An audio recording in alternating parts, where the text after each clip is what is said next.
Hello and welcome to Car Dealer Live. My name is James Batchelor, and today we are taking our monthly look at the used car market. Joining me is Senior Valuations Editor at Cap HPI, Chris Plum. Hello, Chris.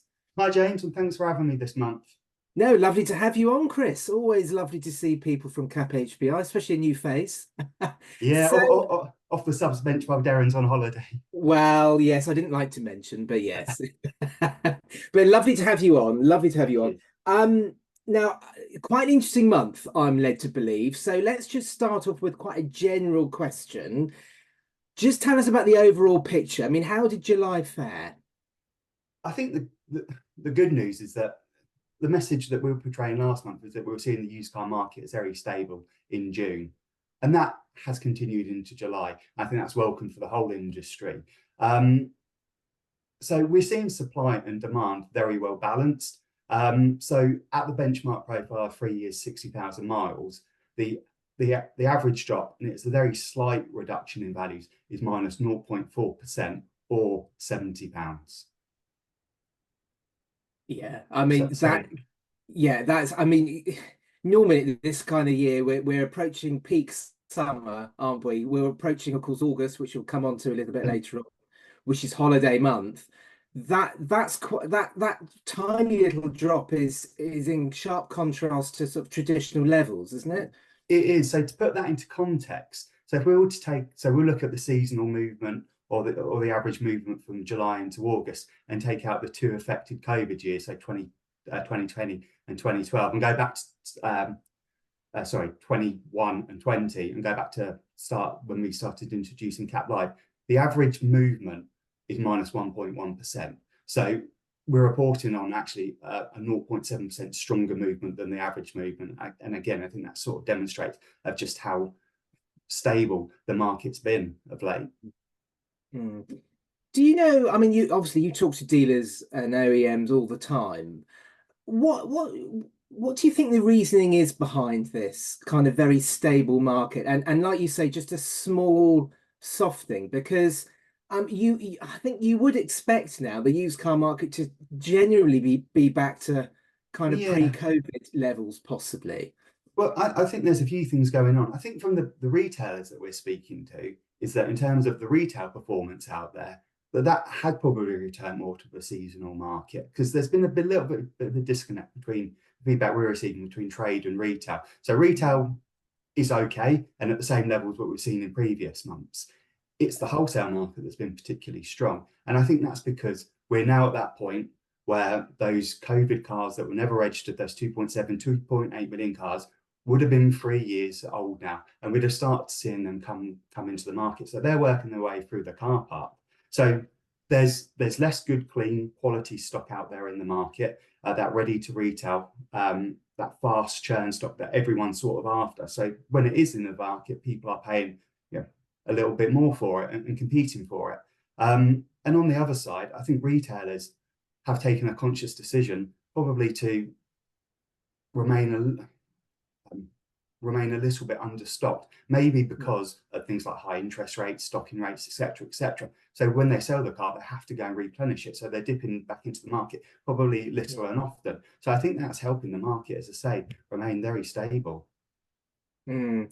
And you mentioned COVID cars there. I mean, one thing that we've been keeping an eye on here at Car Dealer is the effect of those cars that are coming through now, Mm, which they were built during COVID, but they were they had certain features missing from them. They weren't representative of the cars which they manufacturers would normally be building because of the shortage in chips. I mm. mean, are we starting to see a little bit of that in the marketplace Uh, affecting prices or not at all? well, we're hearing noises of it. I think where, from our point of view at CAP, where the manufacturer told us about the vehicles are going to be decontented or changing specification, generally a CAP code or a CAP ID would have been generated for that specific ID, that specific vehicle, and we'd value it, against what specification the vehicle has. Now that may not have happened in every case. So I think the sort of the message is that buyer and sellers probably have to do a little bit more homework just to make sure that the vehicle is what they're what they're looking to purchase or sell is exactly what they think it is. And that will have some effect on values, but we think the majority of vehicles would have been captured within our coding process. So we will value that accordingly to what's actually on that vehicle. But there might be a few out there, and it just adds a little bit more confusion and complexity to the market. Yeah, yeah, absolutely.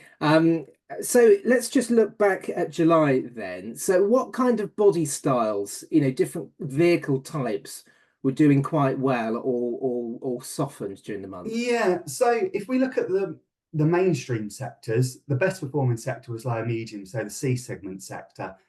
They saw the biggest fall or drop of, again, only 0.9% or £120. This is again a 3 year, 60,000 miles. That was followed by the sports sector, which fell by 0.8% or £270. And then below that was the city car and super mini, both falling by 0.6% or £45 and £50 respectively. The strongest sector, surprisingly, was actually SUV, which only dropped by 0.3%. And within that, we had small SUVs dropping 0.6, medium 0.1, and large 0.5. Something I'd looked before this call, I thought it was really interesting to see that actually SUVs up to 3 years old now make up circa 60% of all the sold data that we get in. So there is a lot of SUVs returning at that age point. I think when you look at all ages and all mileages, it go to about 35%. So there's more of them in the market, and they're being one of the best performing sectors. But I think it's testament because that's what the consumer's after. It's obviously linked closely to what's registered from new. But yeah, that's a fairly strong performance for that sector. Yeah, yeah. And I think also in the last few years, we've seen a lot of car makers they've rationalized their ranges just to SUVs, haven't they? So of course that's going to have an impact to the used car market as well, isn't it? So yeah, it will limit the choice, but there's some very good SUVs in the market, so consumers are kind of spoiled for choice in that segment. yeah, yeah. So let's look at fuel types then. Just briefly, just give us an idea about petrol and diesel, but more importantly, because everybody just wants to know about electric and BEVs and hybrids. Yeah. Just give us an idea of what's going on with BEVs as well. So diesel at the 3 year point has been the best performing fuel type. It's only seen a slight reduction of 0.2%. That was closely followed by petrol at 0.4, hybrid, so pure hybrid, self-charging hybrid 0.4 as well. Plug-in hybrid was the second worst performing fuel type at 0.6. And EVs, unfortunately, top the list again at -1%. But I don't think it's all negative anymore when we're looking at some of those EV movements. Yeah, yeah. So I mean EVs. I mean, I think it's like, is it 20? Is this the 23rd consecutive month that they've been down, or Yeah, it's monitoring? So September 22 was when we first started to see the pressure starting to apply to the used EV market. So yeah, we're now 23 consecutive months on, and values have dropped over that time, actually from September 22, circa 60%. So there's been, for a 3-year-old car, there's been some big reductions and realignments in the market. I think why I say -1% shows a little bit more of a positive, because actually over that 23-month period, it's the third strongest or the least amount we've reduced BEVs by. And yeah, I see that as more of a positive, and potentially some models may have reached maybe their level in the market, but we have thought that before and values have continued to reduce. But it feels a little bit more positive out there. When we look at things like retail days to sale on battery electric vehicles, we can see up to 0 to 2 years that the average days to sale still sits around about 50 days, which is a lot more than petrol. I think petrol is around about 36, 37 days. When you get into those true retail sweet spots, sort of below 80,000, I know Darren mentioned it last month, the days to sales drops down to roughly about 32 days, which is 4 days actually better than petrol, 3 or 4 days better than petrol. So when it hits a retail sweet spot, it's very attractive. But within that, sub £18,000 used electric vehicle, that could range from a Corsa electric, a Zoe, or a Model 3 Performance about 80,000 miles on. So the market is it's still very fragmented, but it's shown slightly more signs of positivity. And on that front, in terms of the sold data that we get for electric vehicles, we've received the same amount that this year than we did for the whole of 2023. And I see this as a positive because it means more are selling through wholesale channels, and we see an improvement in conversion rates constantly. So yeah, that is good. Yeah, I mean, one of the narratives at the first half of this year was the predicted general election towards the second half of the year. It's going to have an impact on all sectors, but particularly the used car sector and used EVs. Of course, the general elections happen now. We're less than a month into the new government, and of course, everybody is clamoring, wanting to find out what the Labour government is going to do about electric cars in general.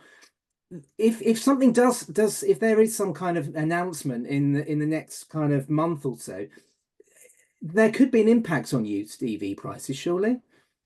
Well, it's all still a bit crystal ball gazing, and I think we're sort of very unsure. I know Labour in their manifesto, and I think there was rumblings last week that they might realign the ZEV date from 2035 back to 2030. I don't think that will affect manufacturers too much, just because they're still working to 2030. A lot of them still working to 2030. I think from a consumer behaviour, it might bring that purchasing decision back a bit, because if everyone thought they had over sort of 11, 12 years for their next car to be EV.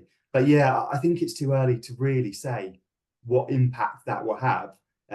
We know every manufacturer has got their ZEV targets in terms of their CO2 targets by the end of the year.